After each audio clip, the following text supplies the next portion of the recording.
हमारे साथ हैं एडवोकेट जेपी शेखपुरा, इनसे बात करेंगे इस मामले पर।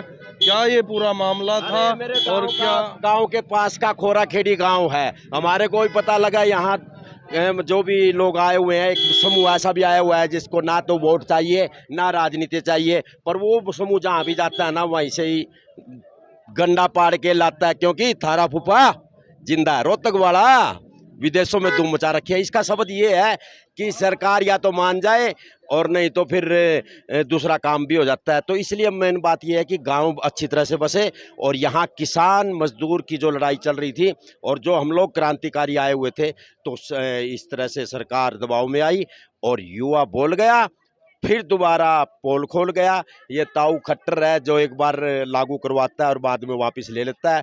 फिर भी गांव वालों की तरफ से कोई भी मुसीबत होगी, जब तक वो रोहतक वाला फुफ्फा जिंदा है तब तक काम होते रहेंगे और आम आदमी जागता रहेगा। और यही में हमारी जिंदगी है और इसी जिंदगी को लेकर के आगे बढ़ते जाएंगे, एक दिन ऊपर चले जाएंगे। क्या इस मामले का क्या निर्णय रहा? कमेटी गई थी मामले करना? का निर्णय क्या रहा? मामला 10-15 साल से चल रहा था, सेशन कोर्ट से चला, हाई कोर्ट से चला, तो उसके बाद वो पिछला सरपंच था शायद, उसके द्वारा रिट दायर हो रही थी। उसके बाद हाई कोर्ट ने फैसला दे दिया कि 122 मकान है उनको तोड़ा जाए और वापस यहाँ पर एक जोड़ था वो जोड़ बनाया जाए। पर जब आम आदमी इकट्ठा हुआ, गाँव इकट्ठा हुआ, पिछला सरपंच भी जिसने रिट दायर कर रखी थी वो भी सारी रात सोया नहीं, हमने भी बात करी है। उन्होंने सोचा भाई मेरे सर तो मुकदमा हो गया। आपस में सारा गांव इकट्ठा हुआ, और जब गांव इकट्ठा हुआ और जहां किसान पहुंच गया, संसार किसान आंदोलन का आदमी जहां जिस गांव में पहुंच गया, उसके बाद जागृति आई और उसके बाद प्रशासन हिल गया जो 10-12 दिन से पर्चे लगा रहा था। और प्रशासन तो हाईकोर्ट के अनुसार चलेगा ना। उसके बाद अभी सवेरे मीटिंग हुई, गांव के 10 आदमी गए और 10 आदमी जाने के बाद वहां फैसला लिया गया कि तुरंत 2-3 महीने के अंदर जो ये मकानों में 10-10, 20-20 लाख के जो बड़े मकान बना रखे हैं मजदूरों ने, तो इनकी रजिस्ट्रियां बनाई जाए और कोई न कोई रास्ता मतलब निकाला जाए।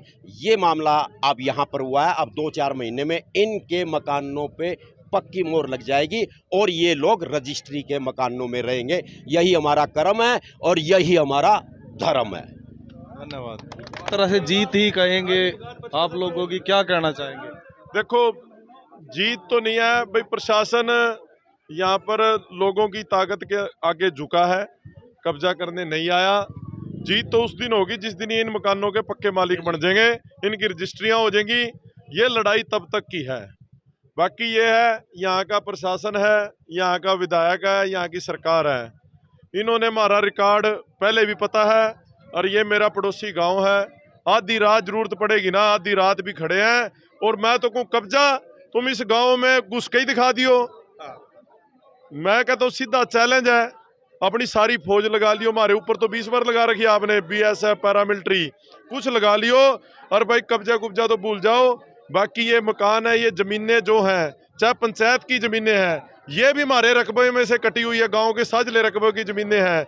और जिस व्यक्ति ने भी हाई कोर्ट में केस किया है उनसे भी बात करेंगे। इस प्रकार की धक्काशाही ना पहले चलने दिए ना आगे चलने देंगे। इन भाइयों के साथ खड़े हैं, सारे मजदूर भाई हैं। हम एक यूनियन के अंदर एक नारा लाते हैं, किसान मजदूर एकता जिंदाबाद। आज आपको वो यहाँ भी देखने को मिली। हम सारा एक परिवार है, छत्ती बरादरी का भाईचारा है। आज बड़ी दूर दूर से साथी आए हैं इनकी लड़ाई लड़ने के लिए, और आगे भी हम एक मैसेज भेजेंगे, फिर हम ऐसे ही पहुंचेंगे। धन्यवाद जी। आप क्या कहेंगे इस संगठन की जीत के लिए? ऐसा ये सारी की सारी किसान यूनियन, हमारी जो जितने भी जनप्रतिनिधि थे, हमारे गांव के बुजुर्ग, नौजवान साथी, मेरी माताएं, बहनें, सभी ने संगठित होकर के आज कार्य किया। ये सब की हमारी इकट्ठे सभी भाइयों की जीत है।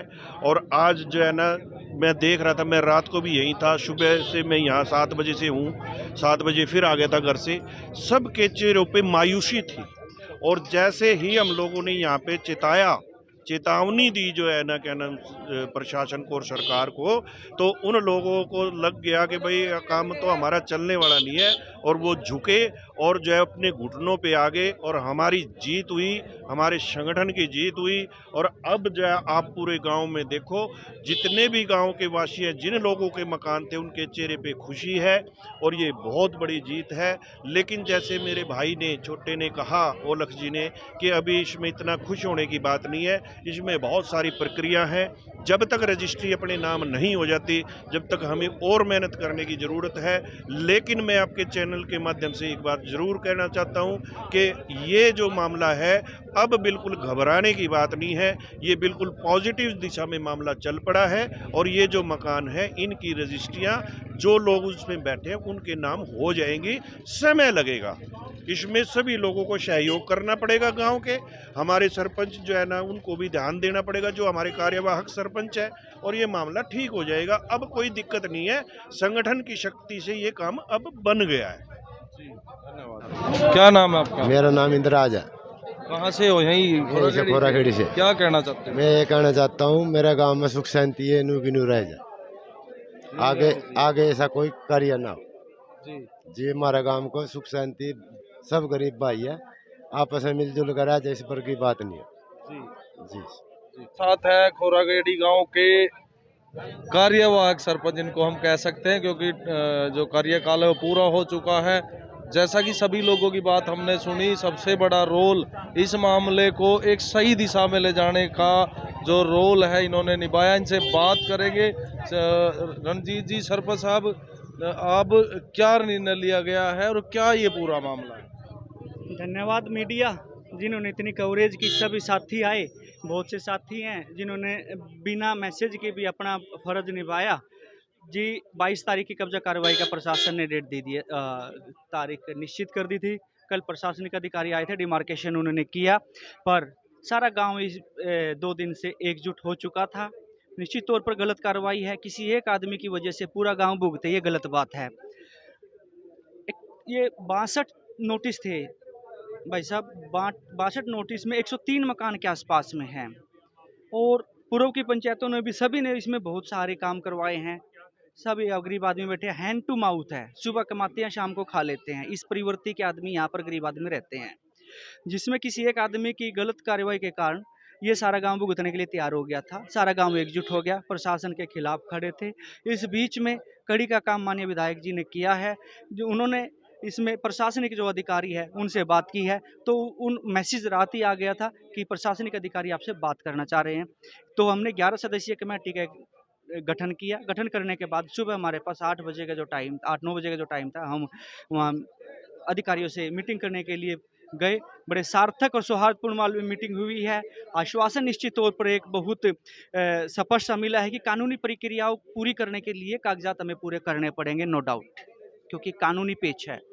उसके बाद सरकार से इसकी जो आवश्यक मंजूरी है, उसके लिए हम जाएंगे, सरकार उसमें हमारा सहयोग करेगी, क्योंकि जहां पर जो लीगली जो कार्रवाई है उसको अमल में लाया जाएगा। इस सारे एपिसोड में विधायक जी ने एक महत्वपूर्ण भूमिका निभाई है, उसके लिए हम सरकार का भी धन्यवाद करते हैं। क्या कहना चाहोगे? मामला कहीं ना कहीं अब संतोषजनक स्थिति में है, लोग रो रहे थे, हमने लोगों से बात की है, तो संगठन की एक तरह से जीत ही कहेंगे, क्या कहोगे आप? देखिए, रोना भी सचला है। इतनी मेहनत से रात दिन एक करके गांव वालों ने आशियाना बनाया, और जब उनको ये पता लगा कि ये आशियाना उजड़ने वाला है, तो रोना भी सचला है और बड़े दुख की बात थी। लेकिन जो आज ये राहत की सांस मिली है, एक ऑक्सीजन मिली है, पूरी तरह से तो देखो पक्का काम तो अभी हुआ नहीं, लेकिन हमें भगवान पर पूरी आस्था है कि ये काम पूरा हो जाएगा और इन लोगों के चेहरे पर दोबारा से हंसी लौट आएगी। और ये सारी जो आज ऑक्सीजन मिली है, इसके पूरा गांव ने जो सहयोग किया, गांव गुआंडर ने भी सहयोग किया, उसके लिए हम सबका धन्यवाद करते हैं तहे दिल से। और मतलब आगे भी मतलब हमें पूरा विश्वास है कि हमारे गांव के साथ न्याय होगा। धन्यवाद। अब हम महिलाओं से बात करेंगे कि मामला कहीं ना कहीं अब, जैसा कि भाई साहब ने कहा, ऑक्सीजन मिली है, संतोषजनक है, ये संतुष्टि हो गई है कि मकान नहीं गिरेंगे। अब ये क्या कहना चाहते हैं, इनसे हम बात करेंगे जी। क्या हाँ जी, तो अब आपको संतोष है कि हमसे खुशी है जी, बहुत खुशी है जी। हमें हमारे मकान बने बनाए बच गए जी, और बच्चों को कहाँ लेके जाते जी। अभी सबका सहयोग मिला, गांव गवांड का, सरपंच का जी, सबका बहुत बहुत धन्यवाद जी। आप कुछ कहेंगे? बहुत खुशी हुई जी, सबका बहुत बहुत धन्यवाद जी, सबका सहयोग मिला जी। जी तो आप देख सकते हैं ये वही महिलाएं हैं। सुबह हमने आपको दिखाया था कि इनके आंसू रुक नहीं रहे थे, और आंसू रुक भी कैसे सकते हैं, जिसका आशियाना टूटने वाला हो उसके दिल पर क्या बीतती है ये आप समझ सकते हैं। अब ये महिलाएं, आप इनके चेहरे देखकर अंदाजा लगा सकते हैं कि कहीं ना कहीं एक संतुष्टि भरा जो है कदम अब इस मामले में आया है।